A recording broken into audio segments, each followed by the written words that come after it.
vous le rendez-vous du 58e Montreux Jazz Festival. Il y a des concerts partout comme ici derrière moi et puis il y a aussi des jam sessions.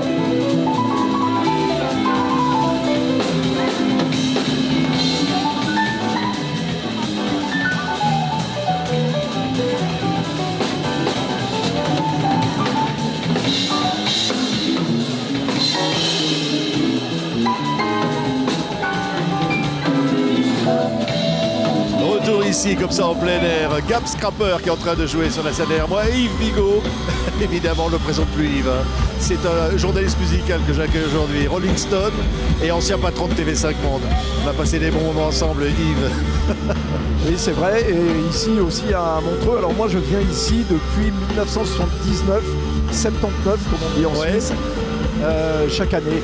Au festival, je suis venu dans toutes les configurations, hein. J'étais en direct pendant des années sur Europe 1. Tous les soirs, je suis venu pour Libération et pour TV5 Monde, bien sûr. Et là, je couvre pour le magazine Rolling Stone. Et donc là, c'est pour Rolling Stone, alors, hein. Un papier pour Rolling Stone, c'est quoi? C'est un style d'écriture particulier? Comment ça marche? Écoute, oui, on écrit toujours un peu en fonction de ses lecteurs, mais en fonction de soi-même. Aussi, oui, il faut... Évidemment, d'abord, on s'adresse à des gens qui sont des férus de musique, de rock, à qui donc il ne faut pas raconter d'histoire, au contraire, il faut raconter les histoires qui les passionnent et donc être extrêmement précis aussi. Ouais. Hein, les compositions des groupes, Deep Purple par exemple ce soir, il s'agit de citer tous les membres et de dire quels sont les historiques et quels sont les membres plus récents. C'est ça, on entendait le bateau là qui arrive, on est au bord du lac, hein, le bateau qui vient comme ça là, et puis la musique de l'autre côté là. C'est ça, Montreux, c'est une fête aussi, hein, et c'est important la fête. Oui, bien sûr, Montreux c'est un endroit où la musique est reine depuis toujours, hein, depuis 1967 maintenant, que Claude Nobs a créé ce festival. Et alors de manière visionnaire, parce que lui non seulement il était un fan de jazz, mais vraiment de manière très ouverte de toutes les musiques de la planète, mais surtout il a eu l'idée à l'époque révolutionnaire d'enregistrer et très vite de filmer tous les concerts du festival de Montreux. Donc c'est un fonds patrimonial absolument incroyable. Vous avez toute la musique de la deuxième partie du XXe siècle qui est filmée, qui est gravée ici au festival de Montreux. Ouais. Ce qui est fou là, je disais le lac est là et il y a eu de la fumée sur le lac à un moment donné avec Deep Purple et qui a créé Smoke on the Water qui vont jouer là tout à l'heure. C'est un moment historique. Oui, parce que Deep Purple était là pendant tout l'hiver 1972 et ils enregistraient un album avec le studio mobile des Rolling Stones dans l'hôtel Montreux Palace qui est juste à côté de chez nous, avec Claude Nobs qui leur avait organisé cet enregistrement ici. D'ailleurs on voit sa photo à l'intérieur de l'album vinyle qui s'ouvrait. On voit Claude, il est remercié sous le nom de Funky Claude et Deep Purple ont raconté que pendant qu'ils étaient en train d'enregistrer, Frank Zappa se produisait au Casino, là où d'ailleurs se déroulait de manière historique pendant des années le festival de Montreux. Et pendant le concert de Frank Zappa, un spectateur particulièrement enthousiaste et malvenu a jeté une fusée d'incendie pour montrer sans doute son enthousiasme.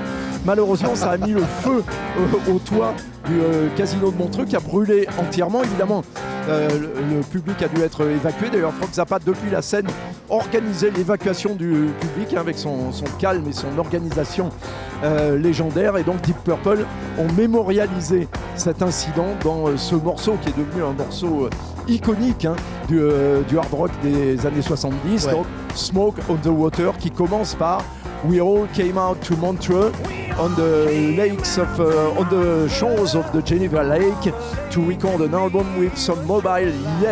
On était venus tous à Montreux sur les bords du lac de Genève, donc le lac Léman, pour enregistrer un album avec un mobile, et c'est devenu ce classique incroyable donc est Smoke on the Water qui vont jouer là tout à l'heure avec un riff inoubliable. Tiens, écoute Smoke on the Water.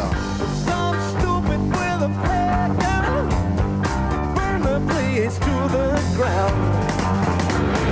Smoke on the water, fire in the sky. Smoke on the water. Ouais, Smoke on the Water, un riff comme ça, qui paraît simple, hein, mais qui est voilà, devenu immortel. Oui, c'est un riff iconique de Richie Blackmore, hein, le guitariste qui n'est plus avec eux maintenant. Il a quitté le groupe il y a une quinzaine d'années. Mais c'est, voilà, on va dire tous les guitaristes qui veulent apprendre à jouer du rock s'essaient sur ce riff de guitare très particulier, Ouais. très singulier, que d'ailleurs Stéphane Escher avait rejoué ici au Festival de Montreux Ouais. une fois pour rendre hommage à la légende de Montreux. Il y a un peu plus haut là une statue de Freddie Mercury. C'est vrai que Queen a fait partie de la légende ici, elle reste marquée dans l'histoire de Montreux Jazz. Oui, parce qu'à Montreux, il y a le festival, mais autour du festival, il y a aussi beaucoup de musique. Il y avait le studio Mountain, qui était donc à l'intérieur du casino où se déroulait le festival, où un nombre incroyable d'albums historiques ont été enregistrés, hein, de David Bowie à Fleetwood Mac, Chris Rea, Led Zeppelin, Jeff Russell, Emerson, Lake and Palmer. Tout le monde a enregistré ici à Montreux. Et c'est Queen qui avait acheté le studio. Pourquoi ? Parce que Freddie Mercury habitait ici à Montreux, un peu plus loin. Il avait acheté une maison, une villa magnifique un peu plus loin au bord du lac. Et c'est pour ça qu'il est devenu un Montreusien, comme l'était Patrick Juvet, dans un genre très différent. Et que sa statue, c'est logique qu'elle soit ici à Montreux chez lui. Ouais, on entend, tiens, We Will Rock You, tiens, là, quelques instants. Queen, la légende, ça retentit ici à Montreux, écoutez ça.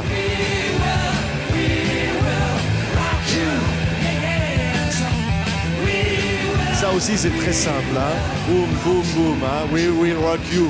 Et voilà, ça fait un tube planétaire. Hein. Ah ben oui, parce que ça a été fait pour être chanté dans les stades, hein, salés, comme d'ailleurs c'était un 45 tours qui était fait pour les stades, puisque de l'autre côté il y avait We Are the Champions, qui est devenu évidemment l'hymne de la Ligue des Champions, mais de beaucoup de compétitions internationales. Ben, Freddie, c'était ce qu'il rêvait.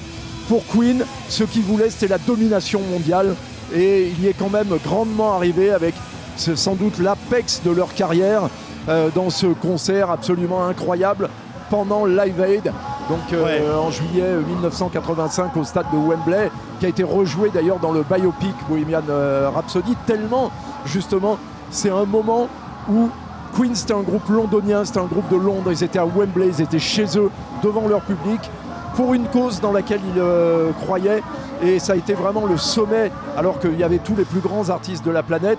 Ça a été le sommet un peu inattendu, et moi j'étais dans la foule, hein, comme fan au milieu des Londoniens, et c'était incroyable la communion qu'il y a eu entre le public de Queen et le groupe de cette ville, le groupe de sa ville qui était là sur scène. Ce qui est fou, c'est que la légende de Montreux, c'était Claude Nobs, hein, tu l'as dit, et le chalet dans la montagne. Et il y avait, comment on dirait, les afters aujourd'hui, c'est-à-dire qu'en fait tout le monde se retrouvait. Yves, des souvenirs de ces soirées au chalet là, où tout le monde se demande, pas trop de détails d'ailleurs sur ce qui pouvait s'y passer, vaut mieux. Hein. Non, il s'y passait que des choses musicales et gastronomiques, parce que Claude était aussi un chef, c'était un cuisinier, hein, qui faisait la cuisine de manière merveilleuse pour les artistes d'ailleurs. Et moi j'y ai passé du temps à regarder des vidéos justement, hein, des passages d'autres artistes au festival, avec Prince, avec Jimmy Page de Led Zeppelin, avec des tas de gens, avec mon ami John McLaughlin. Voilà, c'était un endroit, c'est-à-dire les concerts, c'était le soir, et dans la journée, on montait au chalet chez Claude où il nous recevait, et vraiment dans une atmosphère incroyablement sympathique, décontractée, musicale, puis avec cette vue absolument inouïe sur le lac Léman. Depuis les montagnes, c'est un des plus beaux endroits du monde, hein, Montreux. C'est pour ça que c'est aussi formidable que le festival se déroule ici, et cette année en particulier, où il se déroule sur le lac et où on peut voir les concerts en plein air comme ça, et avec le coucher de soleil pendant que les groupes et les artistes jouent. C'est véritablement magique. Merci Yves. Merci à toi Patrick. Fascinant. Longue vie à l'invité et à Patrick Simonin sur TV5. Et alors on va se quitter avec Alice Cooper, hein, ce vieil Alice, parce que lui il va être là tout à l'heure sur la scène. Je sais pas s'il va avoir ses serpents, tout ça, mais bon, ça reste un rocker génial, Alice Cooper. Yves Bigot, hein, Rolling Stone. Patrick Simonin, TV5 Monde.